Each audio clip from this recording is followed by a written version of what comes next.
y él va a ser pues el ponente de este hermoso tema. El pastor Juan Inocencio Silva es pastor de la Iglesia Evangélica Vida en Cristo en la ciudad de Lima, en el distrito de Breña. De formación académica es historiador, tiene una maestría en misiología en la Facultad Evangélica Orlando Costas. Es docente en diversos centros educativos teológicos, en el Seminario Bíblico de Lima, en el Centro Teológico Wesleyano, en la Facultad de Teología y Religión AETE y en el Seminario Bíblico Andino. Y también fue mi profesor, ¿no? Cuando estudiaba en la Universidad Bíblica Latinoamericana, y lo recuerdo con mucho cariño y aprecio. Pastor, adelante, tiene usted este hermoso tiempo para compartir con nosotros.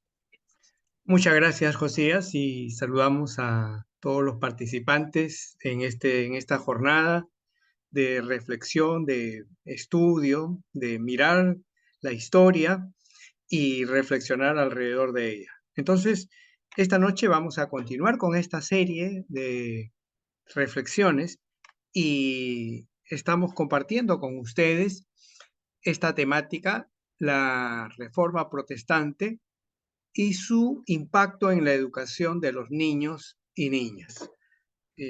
Entonces, este es el tema que queremos desarrollar en esta noche. ¿Se puede visualizar bien la pantalla? ¿Me confirman, por favor? Sí, sí, Muy bien, perfecto. gracias. Entonces, lo primero que vamos a decir en relación a la temática es que la Reforma Protestante, eh, además de tener aportes en el campo teológico, eclesiástico, litúrgico y haber generado toda una revolución en estas dimensiones del quehacer de la Iglesia, también ha significado una revolución cultural. Y sobre eso queremos ampliar, ¿no? Los aportes del movimiento protestante en el campo educativo se expresaron a través de diversas vertientes. Martín Lutero, Juan Calvino, Comenio, Rousseau, Pestalozzi, Immanuel Kant, Lancaster y muchos otros personajes más. En América Latina vamos a tener aportes significativos desde el inicio de la República, con la presencia del trabajo de la Sociedad Bíblica Americana y la Sociedad Bíblica Británica y extranjera, un trabajo sumamente importante, el trabajo de colportaje y difusión de la Biblia y el trabajo educativo, ¿no? El trabajo educativo. Diego Thompson tuvo una presencia valiosa en toda América Latina, distribuyendo la Biblia y promoviendo el quehacer educativo para los niños. También tenemos que decir que la reforma, citando a Alicia Mayer, la reforma fue un planteamiento de cambio profundo en la vida cristiana, pero también una revolución cultural que impactó en el desarrollo de las lenguas modernas, de la educación y la alfabetización, así como en la libertad de criterio de los lectores. Entonces, este elemento de la reforma es algo que debemos reflexionar en este contexto de la celebración del Día de la Reforma. La comunidad evangélica, el 31 de octubre, celebramos, recordamos, conmemoramos la Reforma Protestante y haciendo memoria del 31 de octubre de 1517, cuando Martín Lutero clavó sus 95 tesis en la catedral de la iglesia de Wittenberg. Y esta mirada de la reforma a partir del siglo XVI es una mirada, diríamos, importante, pero no completa. Es decir, a veces vemos la reforma protestante como un hecho, como un momento en la historia. Y la reforma protestante más bien ha significado un proceso en la historia. Durante toda la Edad Media vamos a encontrar el surgimiento de movimientos de reforma, no solo en el siglo XVI, ¿no? No solo en el siglo XVI. Entonces, antes del siglo XVI ya encontramos muchos movimientos de reforma que buscan la reforma de la Iglesia, y uno de ellos, lo más antiguo de todos los movimientos, es el movimiento valdense en el siglo XII, que surge en la frontera de Francia e Italia, ¿no? Y este es un movimiento que a veces con el cual no hemos hecho justicia en nuestra mirada histórica, porque hablamos de un movimiento que impulsa las escrituras, la escritura en el lenguaje del pueblo, el sacerdocio universal de todos los creyentes, la tarea misionera, Jesucristo como el camino, el único camino a la salvación, y muchos otros de los postulados importantísimos de la Reforma, el ministerio de la mujer en la vida, misión y estructura de la Iglesia, ¿no? Entonces, el movimiento valdense es un movimiento valiosísimo. Siglo XII, ¿no? Estamos diciendo entre Francia e Italia. También en esa misma región vamos a encontrar al movimiento cátaro, ¿no? El movimiento cátaro, otro movimiento importante que busca la renovación de la Iglesia. Todos estos movimientos que buscan la renovación y la reforma de la Iglesia son objetos de persecución por la Inquisición. Sobre todo el movimiento cátaro y el movimiento valdense dieron origen a la Inquisición. O sea, la Inquisición surge para exterminar a estos movimientos. Se ve a estos movimientos como una amenaza, un peligro para la Iglesia y la sociedad. Entonces, este año estamos celebrando, decimos, 506 años de la Reforma Protestante, pero en realidad la Reforma Protestante es mucho más antigua, ¿no? Estamos hablando del siglo XII. Hacíamos referencia al movimiento valdense, y el movimiento valdense fue uno de los pocos movimientos que nunca fueron exterminados. En la actualidad existe el movimiento valdense. Entonces, cuando a veces nosotros con mucha alegría hemos celebrado los 500 años de la Reforma Protestante, otros protestaron desde el siglo XII, y a pesar de todas las persecuciones, a pesar de todos los mártires, a pesar de todo el trabajo que ellos realizaron, han permanecido en el tiempo. Entonces, para hacer justicia, diríamos que la Reforma Protestante, más que un hecho particular, singular, es un movimiento en la historia, es un proceso histórico. Y desde esta mirada es importante tomar en cuenta cada vez que celebramos la Reforma Protestante. Tenemos que hacer memoria de los husitas en Praga, la actual Checoslovaquia, con un trabajo importantísimo de difusión de las escrituras, de confrontación con la Iglesia, con un sentido muy nacionalista, de revalorar su cultura, su idioma, la Biblia en el lenguaje checo, ¿no? Mucho antes que Lutero, ya otros iniciaron la traducción de la Biblia en el lenguaje del pueblo. Entonces, hablamos de los husitas, los lollardos en Inglaterra, las beguinas, un movimiento significativo de la Edad Media que revalora la presencia y el ministerio de la mujer con esa tremenda vocación de servicio. Entonces, celebramos la reforma, ¿no? Celebramos la reforma, pero en esa mirada amplia. Esta noche también queremos hacer referencia a esta biografía de Martín Lutero como renegado y profeta, que ya el pastor Josías hacía referencia en su exposición anterior. Y este biógrafo de Martín Lutero dice lo siguiente: en los años siguientes, las ciudades y los territorios contratarían predicadores evangélicos y realizarían las reformas propuestas por Lutero. Crearon escuelas, acabaron con la mendicidad, reorganizaron las instituciones de caridad, cerraron burdeles y clausuraron monasterios. El resultado fue una redefinición de las responsabilidades de las autoridades, tanto religiosas como laicas, ¿no? Entonces, la reforma significó un tremendo cambio, una tremenda transformación, no solo en la vida espiritual de los creyentes, sino en la sociedad medieval de esa época. Nos preguntamos, entonces, ¿cuál fue la situación de la educación durante la Edad Media y el Renacimiento? ¿No? ¿Cómo se encontraba la educación en ese contexto donde surge la reforma del siglo XVI? ¿No? Ya hemos dicho que hay reformas anteriores, pero ahora nos fijamos y nos concentramos en la del siglo XVI. Mario May dice lo siguiente: la mayor parte del sistema de educación pública estaba en manos de la Iglesia. La Iglesia tenía un tremendo control, no solo económico, político, sino también educativo.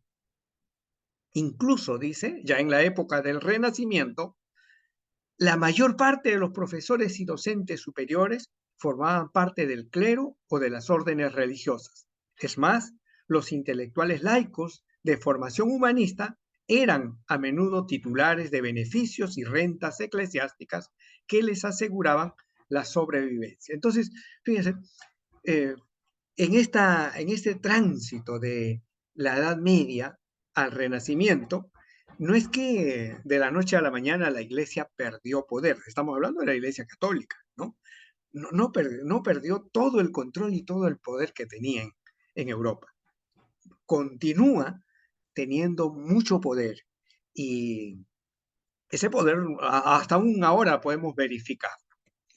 La reforma protestante de Lutero, su impacto en la educación de los niños y niñas. Queremos concentrarnos en este punto. Hemos dicho que la reforma es un proceso, pero queremos concentrarnos en Lutero, ¿no? Siglo XVI, Alemania, y cuál fue el aporte de esta reforma de Lutero en relación a los niños y las niñas. ¿Qué impacto tuvo entonces? Y lo primero que señalamos que este impacto de la reforma que promueve Lutero se fue forjando desde su propia vivencia educativa en su niñez y juventud. Es decir, la experiencia, la vivencia de Lutero fue significativo para las propuestas, las alternativas que él plantea, no solo para la iglesia luterana, sino para la sociedad, la Alemania del siglo XVI. Información básica de Lutero, como ya se ha señalado, nace en Mansfeld, Eisleben, al suroeste de Wittenberg, el 10 de noviembre de 1483. Fue el segundo hijo de su familia, ¿no? El segundo. También una información sobre su padre. Su padre, Hans Luther, hijo de campesinos, él no sabía leer ni escribir, pero trabajó en la industria minera de cobre como maestro metalúrgico. Fue un empresario autónomo, ¿no? Y como tal, estuvo endeudado hasta el año 1529 en los costos de la producción minera. Había mucha inversión, pero había pocas utilidades. Pero no fue una persona que pasaba situaciones de hambre, de pobreza extrema, no. Al fallecer legó una fortuna a sus herederos. Entonces, al final la condición de la familia mejoró sustancialmente. Su madre, Margarete Linderman, hija de una familia burguesa con mucha educación. Si uno pone en la balanza a la familia de Lutero, el padre y la familia del padre eran personas más humildes, con menos preparación académica. La madre sí, ¿no? Los familiares, los primos de la esposa de Lutero, muchos de ellos estudiaron en la universidad, muchos de ellos ocuparon cargos políticos significativos, muy importantes en Alemania del siglo XVI. Entonces, ella falleció el 30 de junio de 1531. La experiencia educativa de Lutero se fue articulando desde su formación en el hogar. Parte importante de la Edad Media era el énfasis que se ponía en la educación desde el marco de la familia. Esto era importante, era importante. Entonces, ¿cómo observamos esta situación, la experiencia de Lutero? Heiko Oberman, que escribe este libro, Lutero, un hombre entre Dios y el diablo, dice lo siguiente: la casa paterna de Lutero exige una especial atención, pues el cimiento de su desarrollo en la niñez y la juventud. La casa paterna fue ese sentar los cimientos que va a sostener la vida de Lutero, y eso a través de su niñez y su juventud. ¿Qué de particular podemos encontrar en esta experiencia de la familia de Lutero? ¿En qué medida contribuye a su formación? ¿Qué experiencias tiene y marcan su vida? Y eso le ayuda también a mirar la educación en su nación.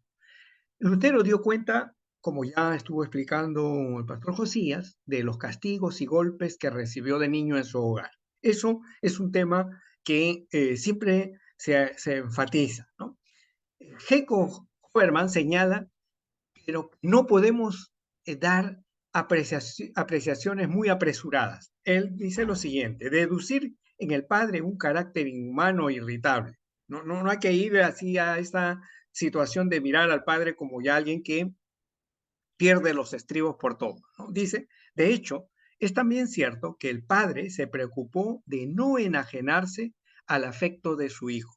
Es evidente que en la casa de los Luder la educación no dependía del palo, es decir, castigo para todos, ¿no? Por lo demás, en su experiencia de castigos en su niñez, Martín Lutero sacó para su función de padre la enseñanza de no educar de esa manera a su propio hijo Hans. No es así como Dios educa a los hombres. Entonces, esta experiencia que vive Lutero le va a marcar. No solo, a veces se mira la dimensión negativa, ¿no? No solo que no es un traumado, un frustrado, una persona ya atormentada, no. Lutero aprende de esta experiencia y lo traduce en términos positivos, ¿no? O sea, ahora él trata en su propia vivencia como padre, la educación de su familia, tener una actitud completamente diferente a la que había experimentado en su hogar paterno. Entonces, esto hay que tomar en cuenta, ¿no? Cómo le marca la experiencia en el hogar. Y, y cuando uno vive experiencias duras, no necesariamente estamos marcados para replicar eso en los mismos términos, ¿no? A partir de eso también podemos aprender a no repetir la historia, a cambiar la historia, ¿no? Y eso es lo que encontramos en la vivencia de Lutero, ¿no? Esa cadena de maltratos que era propio de la Edad Media, ¿no? Hasta hace algunas décadas atrás, en América Latina, diríamos, este principio, esta idea popular, la letra con sangre entra, ¿no? Y estamos hablando del siglo XX, estamos hablando del siglo XIX, y estamos analizando la experiencia de un personaje del siglo XVI. Entonces, esto no era algo contrario, ajeno, escandaloso en el horizonte cultural de su época. Esa era la realidad. No es que justificamos, sino estamos explicando cómo era la situación, la cultura en relación al trato de los padres con los hijos. Las experiencias educativas de Lutero, su paso por las escuelas durante su niñez y juventud, también fueron importantes, muy importantes para Lutero. Entonces, los primeros años de escuela en Mansfeld, que ya se nos ha explicado en la exposición anterior, sobre este punto tenemos que decir que Lutero empezó sus primeros estudios a los 6 o 7 años en la escuela local de Mansfeld. Concluyó sus primeros estudios a los 13 años. Allí aprendió los principios elementales de gramática, lógica y retórica, en medio de una disciplina a veces cruel, dice Oberman, ¿no? Entonces, eh, eh, la educación en la Edad Media era una exclusividad para personas de élite, el pueblo, los campesinos, no tenían acceso a este tipo de educación. Entonces, aquí encontramos que la condición económica, social de la familia de Lutero era una situación que le permitía brindar a sus hijos este tipo de formación para la vida. Huberman dice, Lutero no rechazó en general las azotaínas y las aplicó incluso a sus propios hijos. En esto se diferencia de las ideas modernas sobre la educación. Sin embargo, repudió castigos y golpes como mero medio disciplinario, pues hacen a los niños obstinados y condicionan su alegría para el estudio. Sus deseos se orientan a una pedagogía adecuada a los niños, por la que se inclinó ya muy pronto a la idea de que los alumnos, niños y niñas, aprendieran la materia con placer y entre juegos. Esto es la experiencia de Lutero, ¿no? Este autor está recalcando, resaltando cómo de una experiencia negativa, Lutero transforma eso en una experiencia que contrasta, ¿no? Que contrasta tremendamente.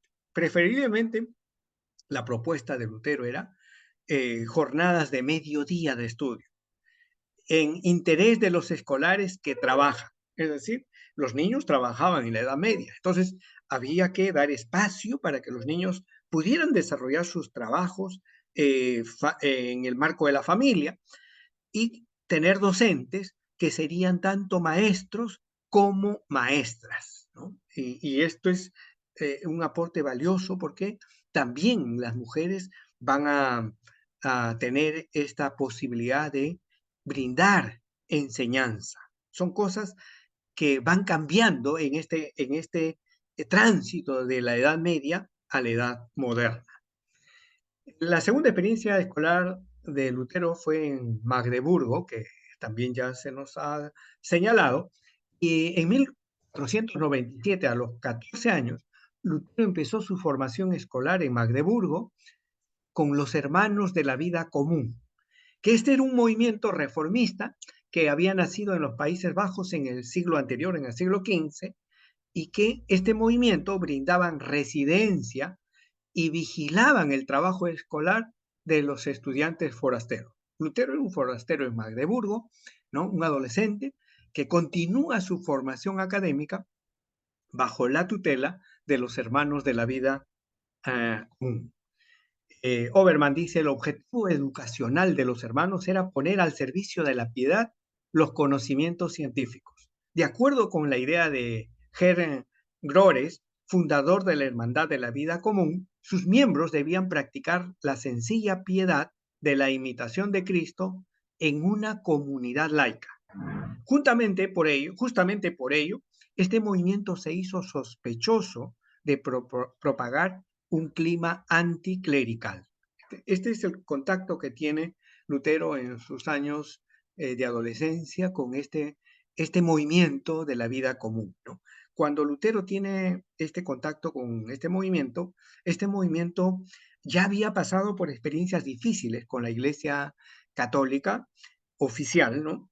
La Iglesia oficial, a tal punto que estaban en la mira de la Inquisición, ¿no? Lutero estuvo con los hermanos un año de estudios que desarrolló en Magdeburgo. La tercera experiencia de Lutero fue en Eisenach, en su formación académica desde su niñez y su juventud, y pasa 4 años de estudio escolar en Eisenach antes de ingresar a la universidad. En esta ciudad, Lutero se alojó en la casa de Heinrich Schalbe, personaje cercano a su familia por parte de la mamá. La mamá era una persona con muchas conexiones de gente importante, de gente de influencia. Y este personaje, por ejemplo, que estamos mencionando, luego fue alcalde de la ciudad de Eisenach. Lutero va a guardar gratos recuerdos de su etapa formativa escolar en Eisenach. Esta experiencia en Eisenach fue significativa en la vida de Lutero, ¿no? Oberman dice, a este tiempo se refiere también la anécdota de que el director de la escuela de Lutero se quitaba siempre el birrete al entrar en clase por respeto a los alumnos, pues Dios podría haber elegido a varios de ellos para alcalde, canciller, doctor o representante del príncipe. Lutero llamó más tarde la atención de las autoridades acerca de su deber en promover la escolaridad como inversión para el futuro, situándose así en una perspectiva de clarividencia pedagógica. Estas son las cosas que marcan a Lutero, cosas positivas en su educación. Fíjense, en la Edad Media encontré un personaje que, que valora al alumno, ¿no? El docente brindando esa dignidad a los alumnos, eso marca la vida de Lutero. Entonces, en un contexto donde la educación era a veces muy deficitaria, vamos a encontrar personajes que marcaron la vida en la formación de Lutero en su etapa formativa como niño, adolescente, antes de su ingreso a la universidad. En Eisenach, Lutero va a construir amistades profundas que le van a brindar acompañamiento paternal. Entonces, personas que van a hacer una función de tutores, de padres de Lutero, ¿no? Van a reemplazar esa figura, el padre está ausente, ¿no? Pero va a tener personajes que cumplen esa función, sobre todo a von Staupitz le va a calificar como queridísimo padre en Cristo. Entonces, eh, estas relaciones, estos vínculos que va generando Lutero van a ser significativos en su experiencia como adolescente, como joven. Luego, cuando ya Lutero desarrolla su pensamiento teológico, ya luego de 1517 en adelante, vamos a encontrar dos escritos importantes de Lutero en relación a los niños y a los jóvenes. ¿Cuáles son estos dos escritos de Lutero que necesitamos rememorar en este tiempo de celebración, de hacer memoria de la reforma en su fecha formal, ¿no? El primer documento es este documento, la necesidad de crear y mantener escuelas cristianas, que es la exhortación que hace Lutero a las autoridades municipales de Alemania. Este documento se escribe entre 1523 y 1524. Forma parte de las obras de Martín Lutero en el tomo séptimo, que se publica en Argentina. Y es importante, entonces, cuando miramos Lutero no solo reflexionando sobre las indulgencias, sobre el desarrollo de su teología, nos preguntamos y qué pensaba Lutero en relación a los niños, a las niñas de su época, ¿no? ¿Qué propuesta tenía Lutero en relación a ellos? Para entender eso, tenemos que leer este documento, entonces, este primer documento que escribe Lutero, 1523-1524. El segundo documento importante que necesitamos tomar en cuenta es el sermón para que se manden a los hijos a la escuela. Este es otro documento que escribe Lutero.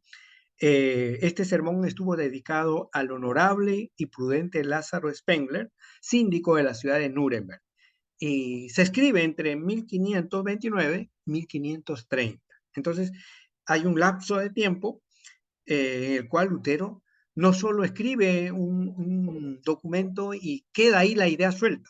Lutero da continuidad a su pensamiento, a su propuesta en relación a los niños, los adolescentes de Alemania del siglo XVI.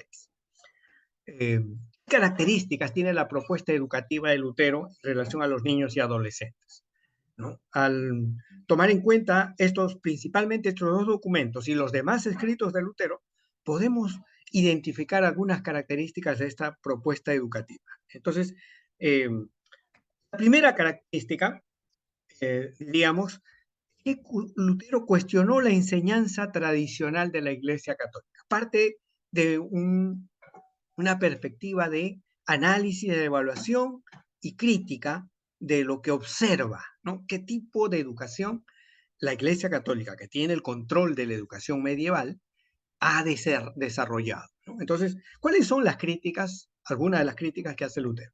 Primero, señala en este documento a los magistrados de todas las ciudades alemanas para que construyan y mantengan escuelas cristianas.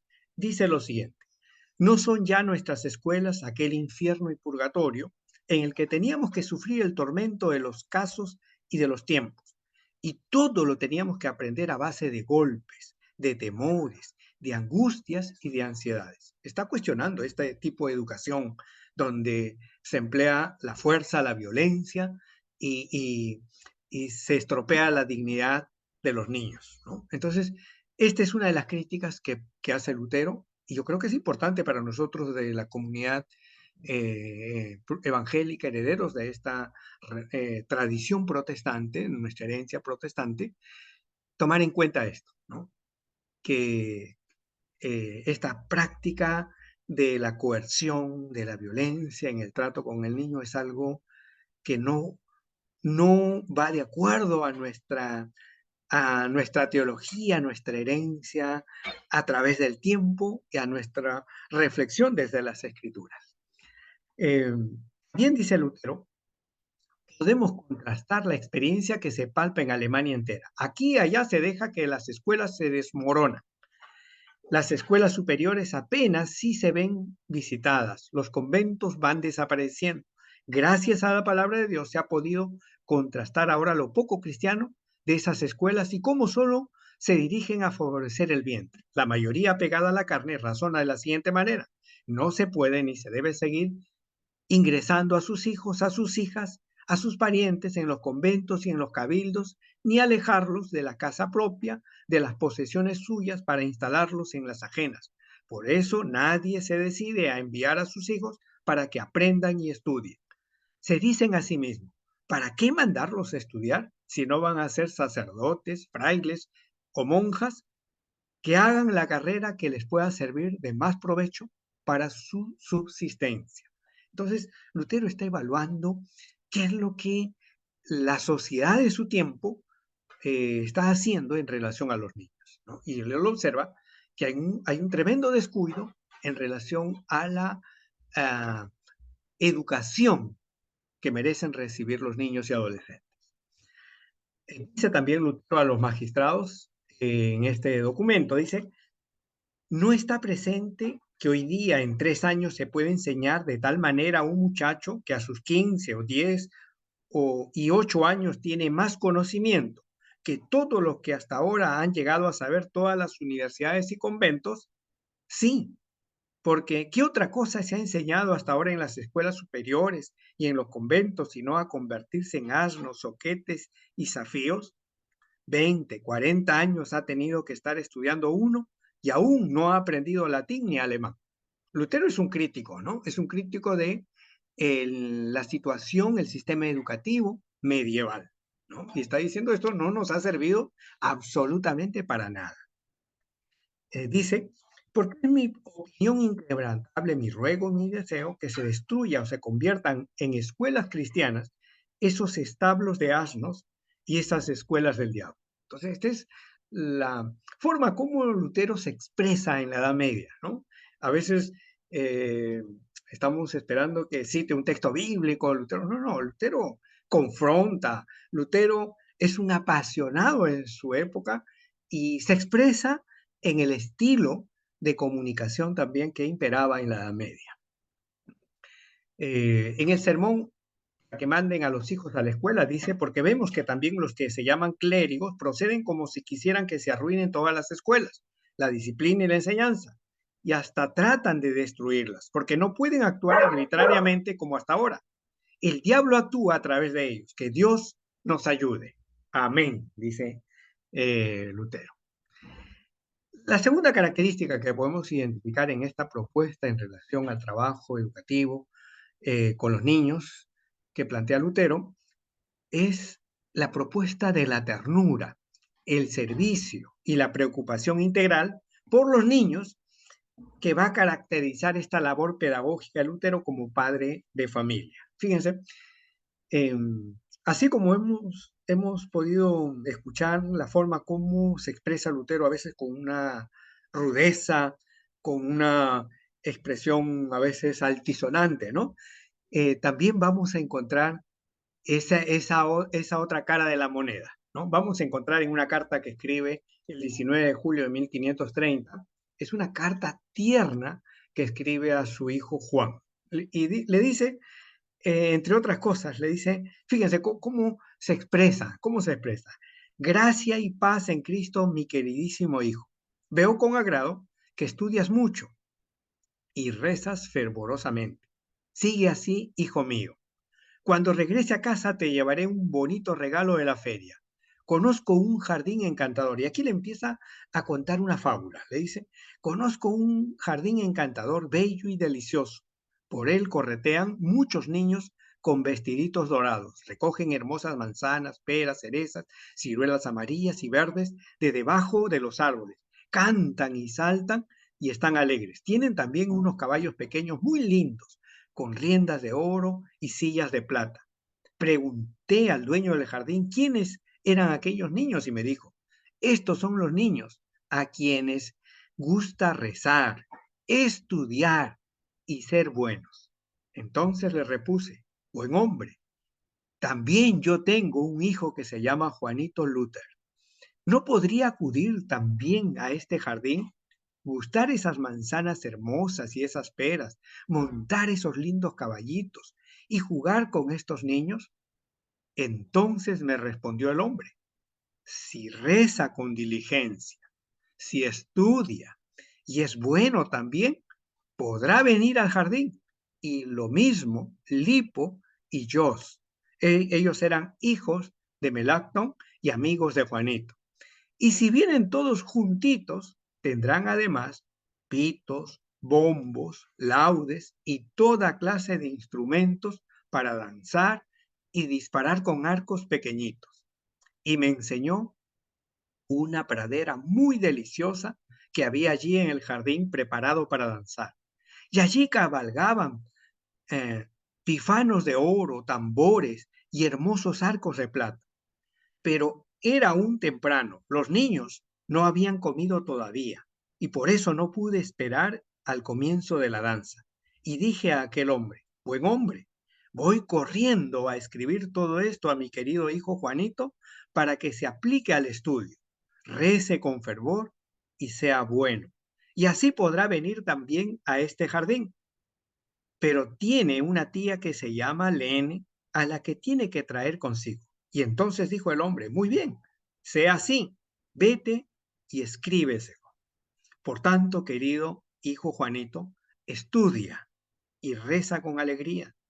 Y diles esto a Lipo y a Jos, para que también ellos estudien y recen, y así podréis venir todos al jardín.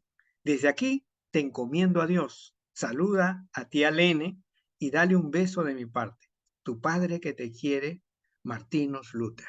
Entonces, fíjense, así como encontramos ese verbo fuerte, confrontacional de Lutero, ahora vemos el otro lado de Lutero, ¿no? Cuando mira a su familia, a sus hijos, y está preocupado por la educación de su hijo, se esmera en un trato de mucho amor y de mucha ternura, ¿no? Su idea es persuadir a su hijo y a que pueda estudiar, que pueda ser responsable en la vida y trata de, con afecto, ¿no? Si él recibió de repente los castigos que recibió de niño, ahora él ha cambiado, ¿no? Él ha cambiado la figura y trata de educar a su hijo de manera completamente diferente. Este es el lado tierno del Lutero, ¿no?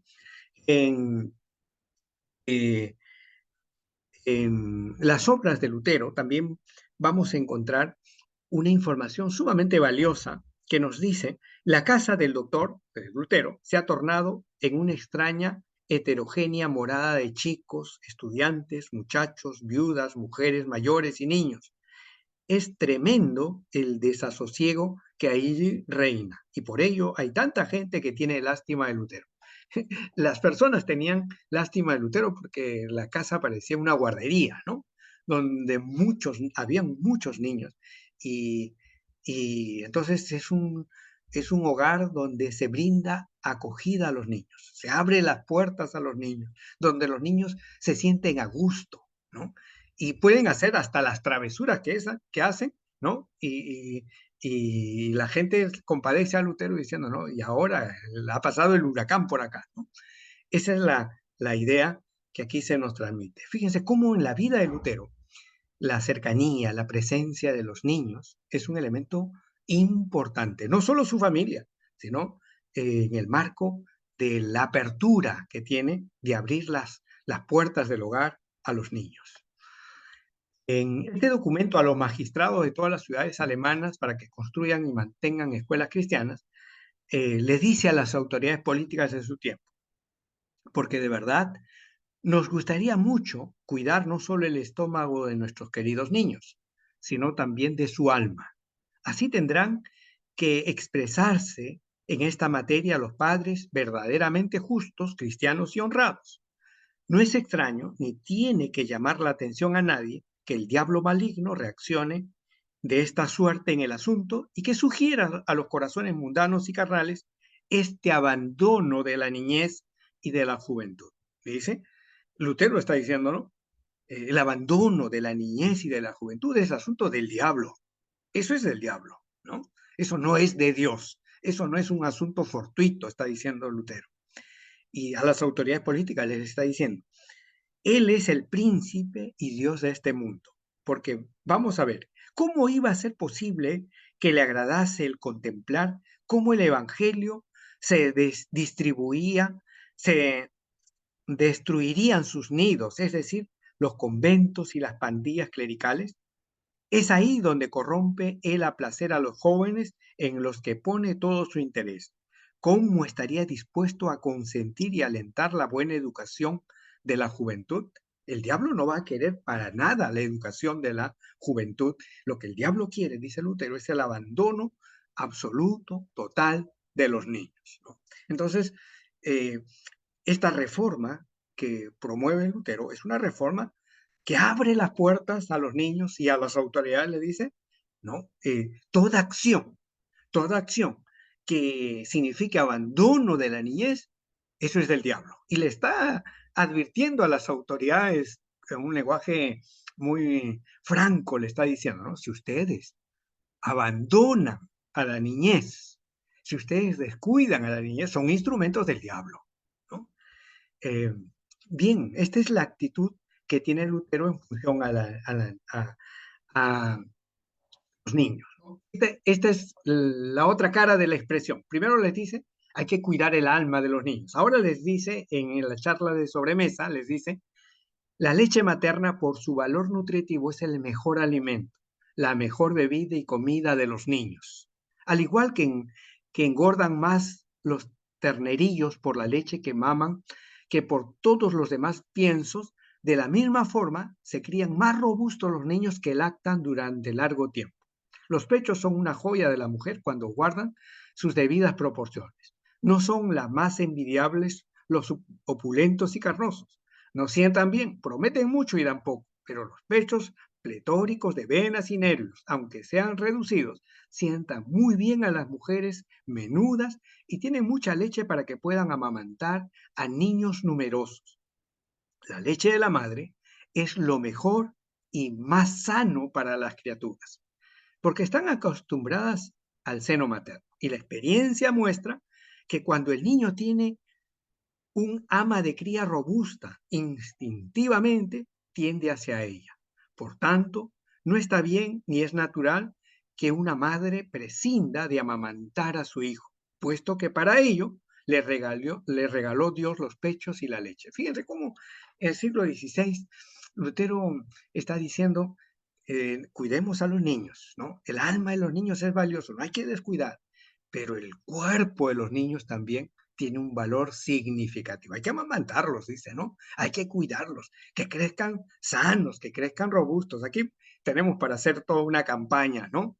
En relación a la lactancia materna, que Lutero nos invita desde su reflexión, desde su preocupación en el siglo XVI. La segunda desgracia, dice, consiste en que el país alemán será devastado, difícilmente se podrá atajar un derramamiento de sangre que comience así, a no ser que todo se reduzca a ruinas. La guerra se desencadena pronto, pero no depende de nuestra voluntad cortarla a nuestro capricho. ¿Qué os han hecho tantos niños inocentes, viudas y ancianos, a los que habéis comprometido locamente en vuestro empeño, que saturará al país de sangre, de robos, de viudas y de huérfanos? El siglo XVI en Alemania es un siglo de efervescencia social, de convulsión social, ¿no? Y en este contexto surge las revueltas campesinas. Los campesinos están reclamando su derecho a la tierra, su derecho al agua, su derecho al bosque, ¿no? Su derecho a elegir sus pastores. Están reclamando a las autoridades políticas y se está generando este ambiente de tensión, de convulsión social. Y Lutero dice, ¿y quiénes son los que pagan los platos rotos en esta circunstancia? ¿Quiénes son los más desfavorecidos en el sitio? Dicen, ¿no? Los niños. Aquí los que más van a sufrir son los niños. Y está llamando a la reflexión al movimiento campesino, ¿no? En relación a este punto. Eh, el tema político de Lutero es un tema debatible, confrontable, pero aquí vemos en medio de todo eso su preocupación por la niñez. Una tercera característica de la propuesta de Lutero en relación al trabajo educativo es que la educación de los niños y los jóvenes debe asumirse como una misión impostergable y encomendada por Dios. Es una misión que Dios nos ha encomendado y tenemos que desarrollarlo de esa manera. No es un asunto, una tarea más, no es un asunto para cubrir la agenda, no, no, es la prioridad y tenemos que hacerlo en nombre de Dios bajo la urgencia que eso nos demanda, ¿no? Entonces, ¿qué es lo que dice Lutero al respecto? A los magistrados de las ciudades alemanas, en 1523 les dice: contamos en nuestros días con los mejores y más instruidos jóvenes y hombres con conocimiento de las lenguas y adornados con toda la ciencia. Sería de gran utilidad si se les quisiera utilizar para la enseñanza de la juventud, puesto que Dios nos ha bendecido en tanta abundancia y ha concedido esta multitud de personas tan capacitadas para enseñar y educar inmejorablemente a los jóvenes. Es imprescindible que no despreciemos la gracia divina y que le abramos la puerta. Lutero le está diciendo a las autoridades políticas, le está diciendo lo mejor que tenemos, ¿no? Los mejores profesionales, la gente más capacitada que tenemos, hay que ponerlo al servicio de la enseñanza y la educación de la niñez y la juventud, ¿no? Entonces, es un llamado a las autoridades políticas, ¿no? De repente aquí no hay dividendos económicos al por mayor, pero esta es una inversión a largo plazo para la sociedad y para la nación alemana. Es el reclamo, el planteamiento de Lutero. También les dice, esto es fuerte, Lutero le dice, realmente es un pecado y una vergüenza haber llegado a un extremo tal que se haya hecho preciso el tenernos que empujar y que nos tengamos que hacer empujar a que eduquemos a nuestros hijos y a nuestros jóvenes y a tomar en consideración lo que más les conviene. ¿De qué nos serviría poseer todo, hacer todo, ser santos incluso, si descuidamos lo que constituye la razón fundamental de nuestra existencia? Es decir, el cuidado de los jóvenes. Hasta me atrevo a opinar, a los ojos de Dios, ningún pecado externo del mundo pesa tanto, ni ha ganado un castigo tan terrible como este que cometemos con los niños al no educarlos. Fíjense, ponen la balanza, Lutero dice, este es el peor pecado que podamos cometer como sociedad, le dice, descuidar la educación de los niños, ¿no? Y está confrontando, llamando a las autoridades políticas y le está diciendo, no cometamos este tremendo pecado de descuidar la educación de los niños. Y cuando escuchamos a Lutero tendríamos que preguntarnos también nosotros hoy en día, ¿no? Y cuando vemos que las autoridades no les interesa la educación de los niños, y yo me pregunto, ¿y dónde están nuestras voces, no? Para decirle a las autoridades también con la firmeza de Lutero, con la autoridad que nos da Dios, para decirle, esto no es el peor pecado social que estamos cometiendo y en nombre de Dios esto se debe corregir. Yo creo que Lutero nos invita a admirar la niñez, también a asumir una labor profética de defensa de los derechos de los niños, ¿no? El derecho a ser educado como un elemento valioso para su presente y su futuro.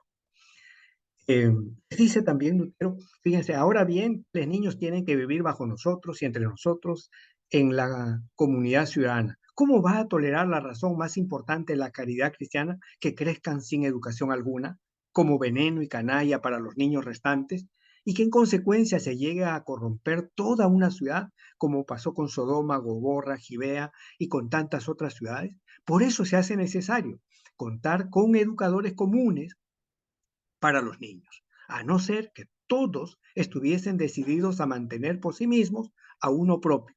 Lo último sería una carga insoportable para el común, y no sería excepcional el caso en que un muchacho bien dotado se viese abandonado a causa de la pobreza.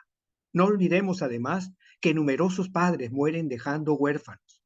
Si no nos lo mostrase con tanta claridad la experiencia, bastaría para darnos cuenta de la forma de comportarse los tutores con estas criaturas, el hecho de que Dios se nombra Padre de huérfanos abandonados por los demás.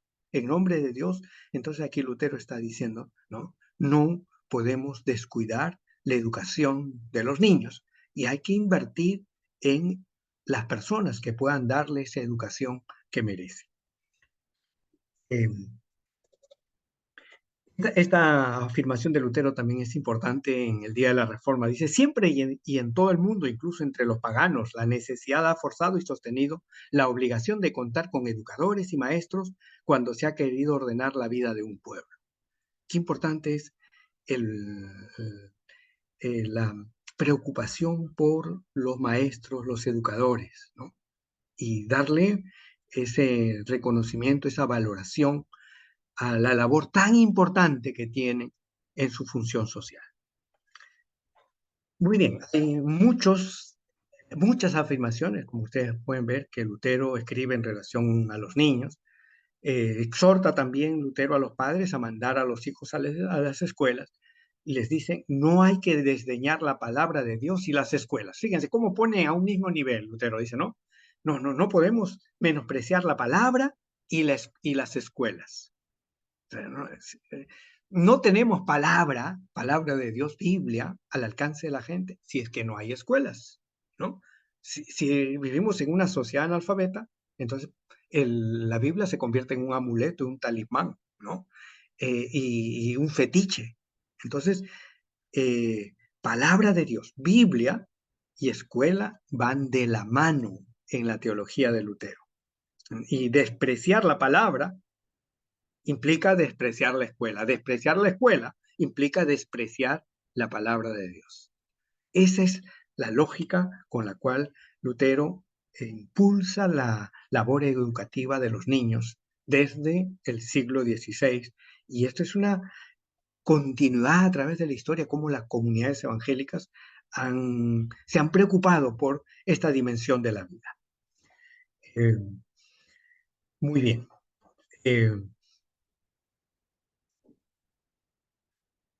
Lutero sigue llamando la atención a esta necesidad de la formación educativa de los niños en varios escritos. En este sermón para que manden a los hijos a la escuela, hay un sermón precisamente para eso, ¿no? Mandar a los niños a la escuela. En este sermón le dice, pues si desaparecen la escritura y la ciencia, ¿qué quedará en Alemania sino una horda ruda y salvaje de tártaros y turcos y quizás solo una posilga y una manada de meros animales salvajes? Se viene al abismo Alemania si es que no prestamos atención, le está diciendo, a las escrituras y a la educación, a la ciencia. Educación, ciencia y Biblia van de la mano, ¿no? Y a veces en la comunidad evangélica hemos hecho dicotomías absurdas, ¿no? No, las dos cosas van juntas, las dos cosas van juntas. Una cuarta propuesta de Lutero es el siguiente, dice que los propios niños son una inspiración y un desafío para el quehacer pedagógico y ministerial. ¿no? Los niños, no solo los niños son, diríamos, nuestro objetivo pedagógico, ¿no? Aprendemos de los niños, dice Lutero, ¿no? En la misa alemana y la ordenación del oficio divino que escribe en 1526, Lutero dice: Cristo, cuando quiso instruir a los hombres, tuvo que hacerse hombre. Si nosotros queremos enseñar a los niños, tenemos que hacernos niños como ellos. Esto podría ser un tremendo cartel de una campaña, ¿no? Si nosotros queremos enseñar a los niños, tenemos que hacernos niños como ellos. Es decir, los niños es el parámetro, ¿no? La inspiración pedagógica para nuestra tarea docente. Quiera Dios que este juego de niños sea bien llevado, en breve tiempo se vería crecer el tesoro de los cristianos. Se enriquecerían las almas en la escritura, en el conocimiento de Dios, hasta que ellas mismas fuesen llenando estas bolsitas a la manera de lugares comunes y pudieran encerrar en ellas toda la escritura. La dimensión lúdica de la enseñanza que promueve Lutero fíjense, saliendo de la Edad Media, ¿no? Es un desafío para nuestra tarea educativa, nuestra labor docente. Lutero dice, la introducción de sus obras, él mismo no estaba muy de acuerdo con la frialdad y arbitrariedades de la lengua oficial que podría calar en el pueblo. En un texto que se ha hecho célebre, podemos ver que se atuvo a su propia normativa trazada en el auténtico tratado de traducir que escribió. Dice, no hay que dirigirse a estas letras latinas para preguntar cómo se habla el alemán. ¿Qué es lo que hacen estos asnos? Se refiere a los papistas, a quien hay que interrogar es a la madre en la casa, a los niños en las calles, al hombre corriente en el mercado y deducir su forma de hablar fijándose en sus labios. Después de haber hecho esto es cuando se hace posible la traducción. Y Lutero dice, queremos traducir la Biblia. No, lo que tenemos que hacer es aprender de los niños, del ama de casa, de las personas en la calle. Las escrituras tienen que hablarse en el lenguaje del niño, ¿no? Este es un elemento valiosísimo. Como en esta tarea de traducción de la Biblia, Lutero dice, ¿no? Si los niños no entienden la Biblia, entonces no hemos hecho nada. Si las amas de casa no entienden la Biblia que estaba traduciendo, entonces ha fracasado, ¿no? La mejor traducción que puede hacer de la Biblia tiene que tener ese estándar de acercamiento a los niños. Fíjense qué importante es esta visión que promueve Lutero. La quinta característica de esta propuesta de Lutero lo vamos a señalar en términos que los padres tienen una tremenda responsabilidad en la educación de sus propios hijos, ¿no? Y dice el mandamiento divino que por Moisés obliga a los padres que se cuiden de la instrucción de sus hijos. También el Salmo 77 dice, ha ordenado estrictamente a nuestros padres que instruyan a sus hijos y enseñen a los hijos de sus hijos. Entonces recurre al Antiguo Testamento para hacer ver la responsabilidad que los padres tienen en la educación de los hijos. Y vamos a encontrar muchas afirmaciones en la misa alemana, ¿no? Hablando de la liturgia, no se olvida de los niños, de la educación de los niños, ¿no?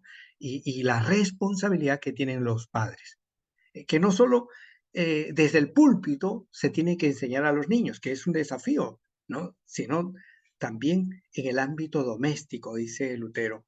Allí los padres tienen que cumplir esa tarea de la educación de los niños. Este documento, Método sencillo de oración para un buen amigo, le dice que te otorgue sabiduría y fortaleza para educarlos como es debido.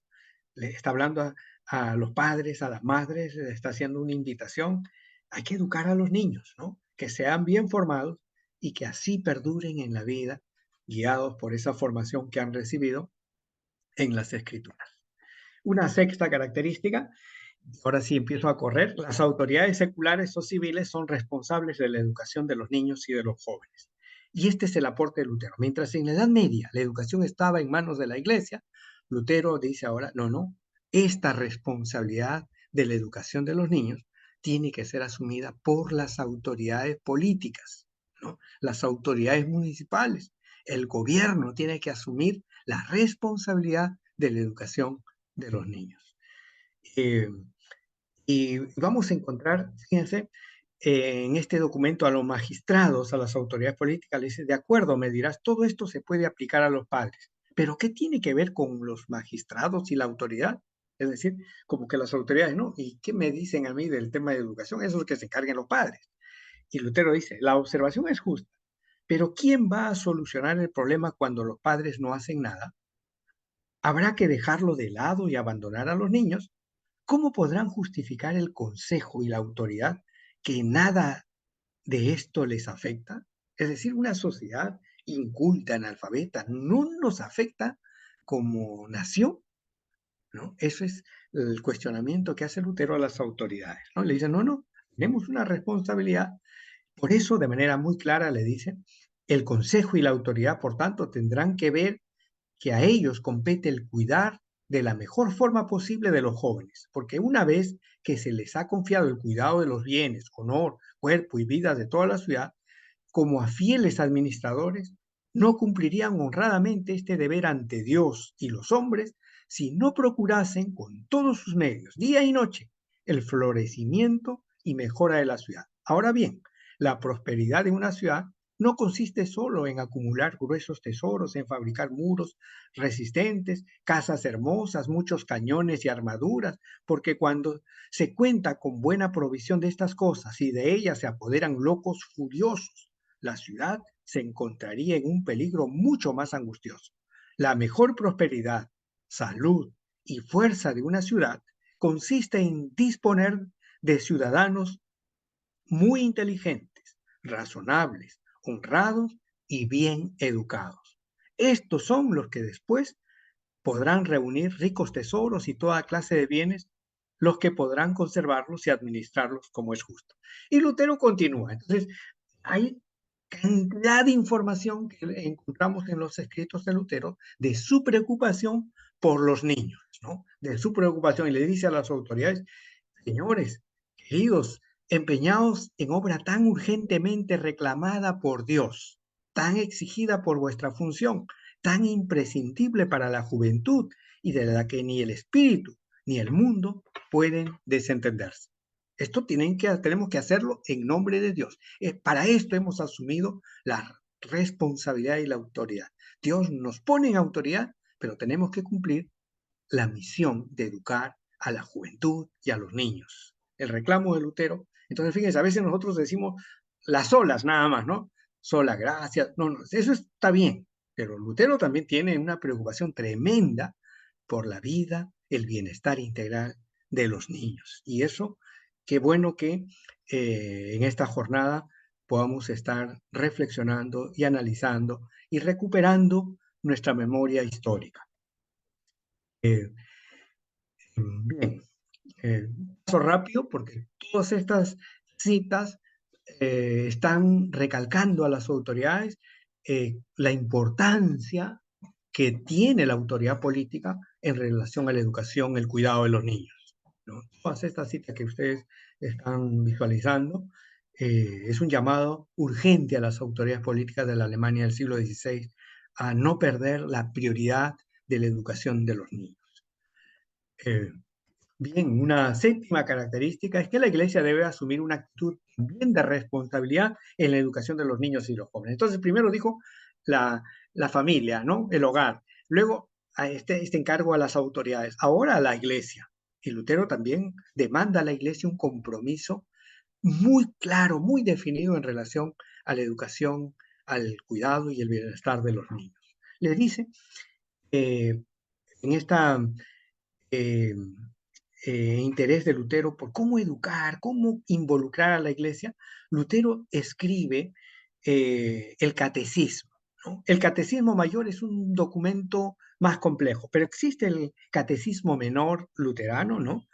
Que se elabora precisamente, dice, está destinado más bien a los instructores, para los niños y para ser enseñado en el templo, en la escuela o en casa, que es el catecismo menor, ¿no? El catecismo menor, entonces, se ha escrito como un manual de discipulado para que el niño pueda entender las verdades de las escrituras y tenga clara su teología, su cosmovisión bíblica. vamos a encontrar esta preocupación, ¿no? ¿Qué es la instrucción de los niños, de los criados, de las criadas? ¿Qué son escuelas de niños? Son cosas que está cuestionando, preguntando Lutero y haciendo reflexionar a la Iglesia que ese es uno de los ministerios importantes que tenemos como comunidad de fe. Esto sí, queremos leer, dice, en el púlpito hay que sacar los pechos y dar de mamar al pueblo sencillo, porque se está criando a diario una iglesia nueva que necesita se le enseñe con toda sencillez la doctrina de los niños. Por este motivo hay que acudir sin cesar al catecismo y dar de beber leche. Las ideas elevadas, sutiles y agudas, el vino fuerte, hay que reservarlo para los sabios. Y Lutero dice, no, tenemos que alcanzar a las personas y compara al predicador, al pastor, como una madre que está dando de lactar a los niños, ¿no? Esa es la tarea que tenemos como iglesia, dar de lactar a la comunidad de fe, de tal manera que aprenda la doctrina y tenga ese conocimiento de las escrituras. Bien, entonces vamos a encontrar este encargo que hace Lutero. Otra característica es que la educación y la Biblia van de la mano con el proyecto educativo. No hay educación desconectada de la Biblia. Dice, solo se puede sobrevivir de la juventud crecida en el conocimiento de Dios y que siembra la palabra de Dios y enseña a los demás. Educación y Biblia van de la mano en el proyecto que Lutero tiene en relación a la niñez. Y la nueva característica de esta propuesta de Lutero es la necesidad e importancia de educar a las niñas. Esto es una preocupación también que hace Lutero, que tiene Lutero, y dice, ante todo, en las escuelas superiores e inferiores, la Sagrada Escritura debe ser la enseñanza principal y más común, y para los niños pequeños el Evangelio. Quiera Dios que toda ciudad tenga también una escuela de niñas, donde éstas puedan escuchar una hora por día el Evangelio, ya sea en alemán o en latín, ¿no? Entonces, la preocupación de Lutero dice, no, también las niñas excluidas, marginadas en una sociedad patriarcal, tienen que tener ese espacio de formación. Vamos a encontrar varias llamadas en esa misma dirección de preocupación por las niñas. Finalmente, Lutero nos muestra la necesidad de un plan de enseñanza humanista que sea integral y sostenible. Esta es la última característica, que el aprendizaje, esta educación debía incluir el aprendizaje de lenguas, el latín, el griego, el hebreo, era importantísimo de la enseñanza en la escuela. La historia, las artes, la música, las matemáticas, todo una visión de una formación integral y humanística es la que Lutero plantea en esta propuesta, ¿no? Y, y la pregunta es, ¿y cómo sostener este proyecto, no? Lutero dice, para dar sostenibilidad económica de los niños y adolescentes, Lutero consideró que al haberse abolido el pago que se imponía a los ciudadanos correspondiente a los diezmos, donaciones, misas y otras contribuciones a la Iglesia Católica y el pago de derechos feudales, planteó que los recursos económicos en adelante deberían invertirse para dar sostenibilidad a las escuelas para niños y niñas. Todo lo que la Iglesia utilizaba para sus beneficios, ¿no? Ahora tiene que invertirse en la educación de los niños. Esa es la propuesta que plantea Lutero para poder dar sostenibilidad a esta propuesta de educar a la Alemania del siglo XVI, empezando por la niñez y la juventud. Entonces, de esta manera, cerramos esta propuesta, lo hemos extendido demasiado, ya Josías ya está haciendo alto, entonces está bien, Josías. Un Gracias. abrazo, Josías, un gustazo No, haberles no, un acompañado. abrazo a ti. Más bien, para darle ya paso a Paz Carolina, esto me hace recordar a una frase de un teólogo católico que dijo, lo mejor de Europa se llevó la reforma, ¿no? Y también, como en el Perú, Diego Thompson propuso por primera vez la educación de las mujeres en 1822 y la reforma protestante fue abanderada de la educación. En el Perú, por ejemplo, el primer colegio bilingüe fue protestante. El primer colegio mixto fue protestante. Y gracias, Juan, fascinante esto, y qué hermoso rescatar la reforma desde la perspectiva de la niñez, porque siempre hablamos de la modernidad y todo, pero no de la niñez adolescencia. Me pareció muy hermosa tu exposición, gracias, un abrazo.